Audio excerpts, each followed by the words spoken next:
নমস্কাৰ আপোনালোক সকলোকে মোৰ ইউটিউব চেনেল ডিপি ইনফো ইনকাইডৰ এই গুৰুত্বপূৰ্ণ ভিডিঅ'টোলৈ স্বাগতম জনাইছোঁ।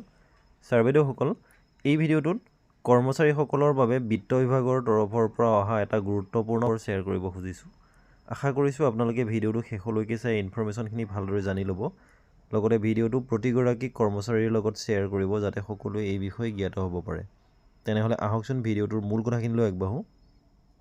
ছাৰ বাইদেউসকল, যোৱা 1 ফেব্ৰুৱাৰী তাৰিখে কৰ্মচাৰী পৰিষদৰ প্ৰতিনিধিবৰ্গৰ সৈতে অসম চৰকাৰৰ বিত্ত বিভাগৰ এক বিশেষ জৰুৰী মিটিং হৈছিলে। সেই মিটিঙত কিছুমান গুৰুত্বপূৰ্ণ সিদ্ধান্ত গ্ৰহণ কৰা হৈছিল আৰু সেই বিষয়ে ইতিমধ্যে বাতৰি কাকততো প্ৰকাশ পাইছে। ইয়াত লিখা হৈছে, বিত্ত বিভাগেৰে কৰ্মচাৰী পৰিষদৰ বৈঠক। 10 লাখৰ পৰা 2 কোটিলৈ চৰকাৰী কৰ্মচাৰীয়ে পাব বিনামূলীয়া বীমা। অসম চৰকাৰৰ কৰ্মচাৰীয়ে 10 লাখ টকাৰ পৰা 2 কোটি টকালৈ বিনামূলীয়া বীমা সুবিধা লাভ কৰিব।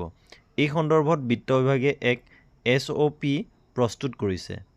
এক বিবৃতিত সদৌ অসম কৰ্মচাৰী পৰিষদৰ সভাপতি দীপেন শৰ্মা আৰু সম্পাদক প্ৰধান পংকজ বৰ্মনে জনোৱা মতে, কালি বিত্ত বিভাগৰ আয়ুক্ত সচিবৰ অধ্যক্ষতাত সদৌ অসম কৰ্মচাৰী পৰিষদৰ প্ৰতিনিধিবৰ্গৰ এক বৈঠক অনুষ্ঠিত হৈছিল।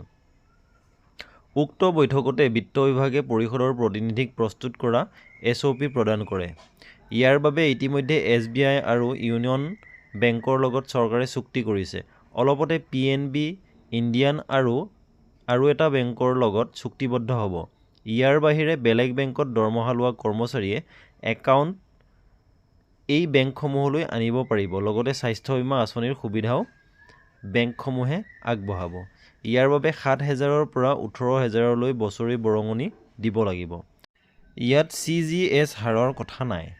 ছাৰ বাইদেউসকল, এইটোৱে হৈছে সেই সম্বন্ধে প্ৰকাশিত বাতৰিটো।